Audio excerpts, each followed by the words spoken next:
하나님의 말씀 계시록 4장입니다.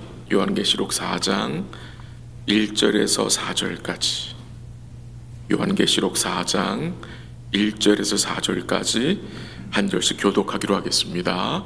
4장 1절 하나님 말씀입니다. 이 일 후에 내가 보니 하늘에 열린 문이 있는데 내가 들은 바 처음에 내게 말하던 나팔 소리 같은 그 음성이 이르되 이리로 올라오라. 이후에 마땅히 일어날 일들을 내가 내게 보이리라 하시더라. 곧 성령에 감동되었더니 보라, 하늘의 보좌를 베풀었고 그 보좌 위에 앉으신 이가 있는데 앉으신 이의 모양이 벽옥과 홍보석 같고 또 무지개가 있어 보좌에 둘렸는데 그 모양이 녹보석 같더라. 또 보좌에 둘려 24 보좌들이 있고 그 보좌들 위에 24 장로들이 흰옷을 입고 머리에 금관을 쓰고 앉았더라. 아멘. 계시록 4장과 5장은 사도 요한이 계시를 통해서 본 하늘 보좌에 대한 내용입니다. 요한계시록 4장에서는 하늘 보좌에 앉으신 창조주 하나님을 찬양하는 내용이 나오고요. 계시록 5장에는 하나님의 구원 계획을 성취하신 어린 양 되신 우리 주 예수 그리스도를 찬양하고 예배하는 내용이 나옵니다. 계시록 2장과 3장에서는 이 땅에 있는 7 교회의 모습들이 나왔습니다.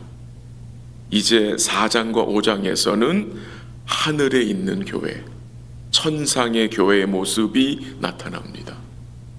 하늘에 있는 천군과 천사들 그리고 24 장로들이 어떻게 하나님을 찬송하고 예배하고 있는지를 우리에게 보여줍니다.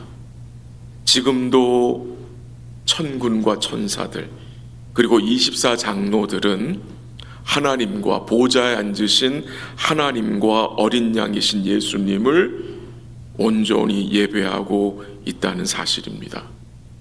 이 사도 요한은 이 하늘에 열린 문을 통해 거기에 올라가서 영광스러운 하나님의 보좌를 보았습니다. 1절 말씀이, 한번 1절 같이 다시 읽어볼게요. 시작. 이 일 후에 내가 보니 하늘에 열린 문이 있는데 내가 들은 바 처음에 내가 말하던 나팔 소리 같은 그 음성이 이르되 이리로 올라오라. 이후에 마땅히 일어날 일들을 내가 내게 보이리라 하시더라. 아멘. 그 1절 말씀에 보니까 하늘에 열린 문이 있다고 합니다. 하늘에 열린 문. 이 하늘은 단순히 해, 달, 별들이 떠 있는 곳이 아니라 이 하늘은 하나님의 영원한 처소입니다. 그 하나님의 영원한 처소에 무엇이 있는지 설명을 하고 있는데요.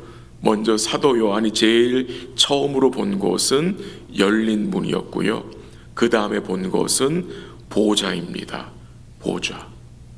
이 보좌는 하나님의 뜻이 결정되는 통치의 원천이 되는 것입니다. 이 계시록 4장에 보면요, 오늘 본문도 그렇고 내일 본 본문에 보면은 이 보좌라는 단어가 참 여러 번 나옵니다. 계속 보좌. 4장이 11절밖에 안 되는데 보좌라는 단어가 14번이 나옵니다. 이 보좌는 무지개에 둘려 있다고 합니다. 3절에서.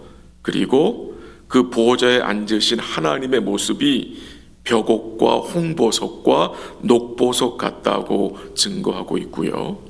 그리고 5절에 보면은 오늘 본문은 아니지만 그 보좌 앞에 켠 7 등불이 있습니다. 하나님의 7 영인데 그것은 성령 하나님을 말합니다. 그리고 그 보좌를 중심으로 해서 눈이 가득한 네 생물이 나오고요. 하나님의 백성들을 대표하는 24 장로들이 있고 보좌로부터 번개와 음성과 우레소리가 났다고 했습니다. 그리고 그 보좌 앞에 수정과 같은 유리 바다가 있고요. 네 생물들과 24 장로들이 하나님을 예배하는 모습이 나타납니다. 이 모든 내용들은요, 상징적인 이미지로 우리는 이해합니다. 보좌에 24 장로들이 있다고 하는데요. 4절에 보니까 이것은 이 문자 그대로 24 장로들이 보좌에 있는 것이 아닙니다. 이 24 장로들은 무엇을 상징하는 거죠? 전 역사 가운데 구원받은 하나님의 백성들을 말합니다. 그러니까 24 장로들이 보좌에서 주를 찬양하는 것은 전 역사 동안에 구원받은 하나님의 백성들이 하나님을 찬양하는 것을 이해하는 것이 아주 건전한 해석입니다. 이렇게 말씀드리는 것은 오늘 본문에 나타나는 이 여러 가지 상징적인 이미지들은 모두 구약적 배경을 가지고 있습니다. 오늘 1절에 나오는 그 하늘에 열린 문, 이 하늘에 열린 문도 구약적 배경을 가지고 있습니다. 야곱의 베델 사건을 기억할 수 있습니다. 여러분 야곱 기억하시죠? 형 에서의 축복원을 빼앗은 야곱이 형이 두려워서 삼촌 라반 집으로 도망가는 길에 베델에서 어떻게 됐죠? 하늘문이 열렸어요. 그리고 사닥다리가 보여진 사건을 아마 기억하실 것입니다. 그 하늘에 열린 문은 하나님의 언약적 축복을 상징해 주는 것입니다. 마태복음 3장에 보면은 예수님이 세례 요한에게 세례를 받을 때에 하늘이 열렸다 그랬어요. 하늘이 열린 것 증거되는데 그것은 곧 이 하나님의 언약적 축복이 구원이죠. 이 구원의 성취가 임박했음을 말해주는 것입니다. 하늘에서 나팔 소리 같은 음성이 들렸는데 그 음성은 주님의 음성이었습니다. 어떤 음성이었습니까?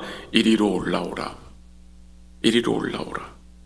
사도 요한은 성령에 감동되어 그 열린 문을 통해서 그 보좌와 그 보좌 위에 앉으신 분을 보게 됩니다. 놀라운 일이죠. 이 하늘문이 열려 있다고 하는데 여러분과 저에게도 이 아직까지 하늘이 열려 있는 것입니다. 이 하늘이 어떻게 열리게 되었습니까? 우리 예수님의 온전한 순종과 대속과 부활을 통해서 열린 것입니다. 그래서 그 사실을 히브리서 저자는 이렇게 고백을 합니다. 증거합니다. 히브리서 10장 19절에 보니까 우리가 예수의 피를 힘입어 하늘 성소에 들어갈 담력을 얻었다. 이 땅의 성소가 아니라 하늘 성소에 들어갈 담력을 예수의 피를 통해서 우리가 얻게 되었다는 것입니다. 그 하늘 성소가 어디입니까, 여러분? 은혜의 보좌인 것입니다. 열려 있는 것입니다. 누구를 통해서?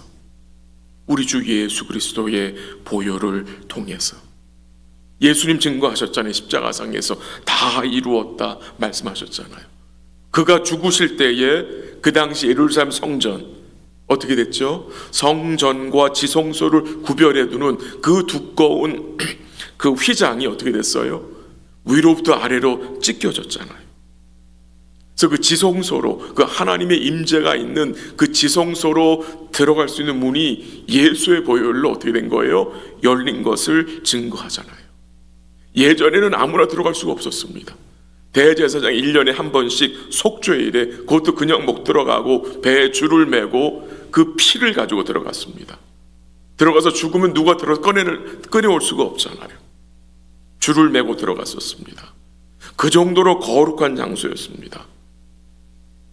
근데 여러분과 제가 이 예수의 피를 의지하여 하늘 성소에, 좀 다르게 표현하면 하나님의 은혜의 보좌 앞으로 덜덜덜 떨면서 나가는 게 아니라 담대히 나아갈 수 있다고 성경은 증거합니다. 그게 바로 히브리서 4장 16절에서 이렇게 증거된, 들어보세요. 그러므로 우리는 국률하심을 받고 때를 따라 돕는 은혜를 얻기 위하여 은혜의 보좌 앞에 담대히 나아갈 것이라. 놀라운 은혜 아닙니까?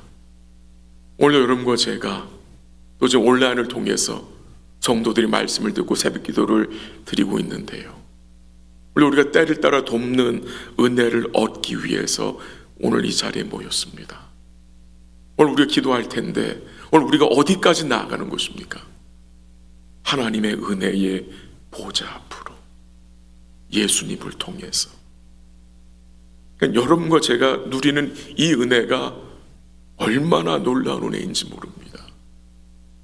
그 은혜의 보좌 앞에서 물론 믿음으로 간구하는 주의 백성들에게 우리 주님께서 은혜와 긍휼로 함께 하실 것을 믿고 기도하시기를 부탁을 드립니다.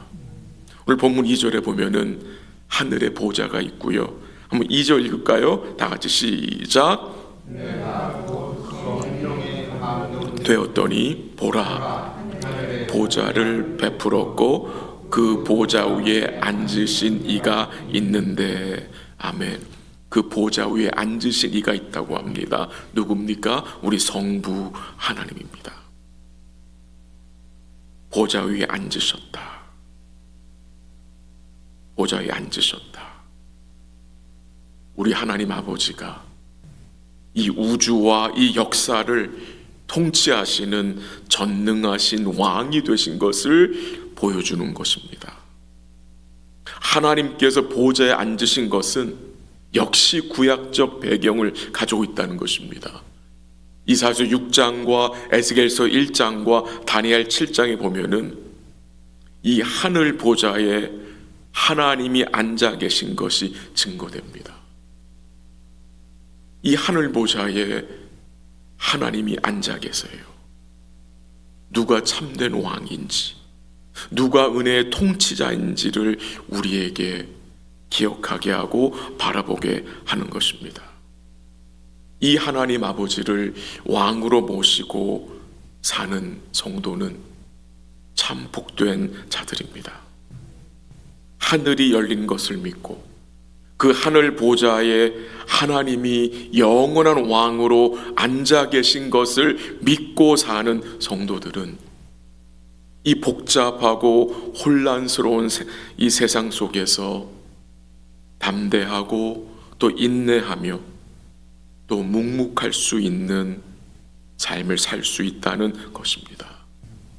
여전히 하나님이 하늘 보좌에서 영원한 왕으로 그의 백성들을 또 교회를 은혜로 통치하고 계심을, 우리의 모든 삶을 주관하고 계심을 우리가 인정하고 사는 것이 바로 이 믿음의 삶인 것입니다.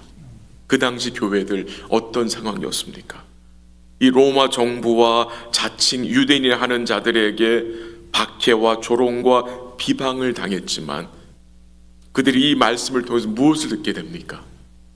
하늘이 열려 있고 그 보좌에 하나님 아버지가 앉아 계시고 그 우편에 어린 양 되신 주님이 앉아서 은혜로 통치하고 계신다는 사실을 그들이 인정할 때에 그 교회 성도들이 그 박해와 조롱 가운데 뭐 할 수 있는 것입니까? 인내하며 견디며 주를 섬길 수 있다는 사실입니다. 이 하나님의 보좌가 무지개로 둘려 있다고 합니다. 3절에 보니까 이 무지개 역시 구약적인 배경을 가지고 있습니다. 노아의 홍수 이후에 무지개가 떴잖아요. 언약을 말하는 것입니다. 이 무지개는 하나님의 보좌가 무지개에 둘려 있다는 것은 우리 하나님은 언약의 하나님이시고 그 언약 구원을 이루시는 하나님이시고 그의 언약의 백성들을 끝까지 신실하게 돕고 인도하신다는 그 사실을 우리로 깨닫게 하시는 것입니다. 오늘도 우리 성도님 기억하시기 바랍니다. 하늘이 열려 있고 그 보좌 위에서 만물을 은혜로 주관하시고 통치하시는 우리 하나님 아버지와 우리 어린 양 되신 주님이 계시다는 그 사실을 우리 믿음으로 인정하시고 범사에 인정하심으로 오늘 하루도 감사함으로 주와 동행하는 복된 날 되시기를 주의 이름으로 간절히 기도합니다. 기도하겠습니다. 하나님 아버지 감사합니다. 또 이 아침에 잠시 계시록 4장을 함께 읽고 묵상케 하심에 감사합니다. 하늘이 열려 있다는 사실 잊지 않게 하옵소서.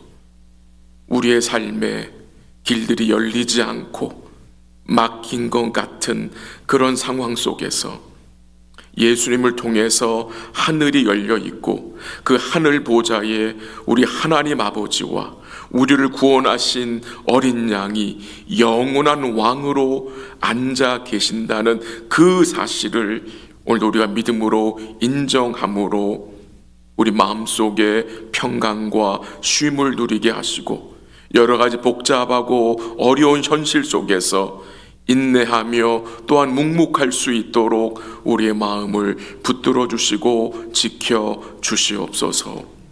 하나님 아버지, 오늘도 때를 따라 돕는 그 주의 은혜를 얻기 위하여서 이 아침에 함께한 주의 백성들을 기억하시고 오늘도 예수의 공로를 힘입어 은혜의 보좌 앞으로 나아가는 주의 백성들에게 오늘도 넘치는 은혜와 긍휼을 허락하여 주옵소서. 어렵고 힘들고 고통 가운데 질병 가운데 있는 주의 백성들을 하나님 기억하셔서 때를 따라 돕는 은혜로 함께하여 주옵시고 회복의 은총을 우리 주님께서 허락하여 주옵소서. 모든 것을 주께 감사드리며 예수님의 이름으로 기도합니다. 아멘. 기도하시다가 돌아가시기 바랍니다.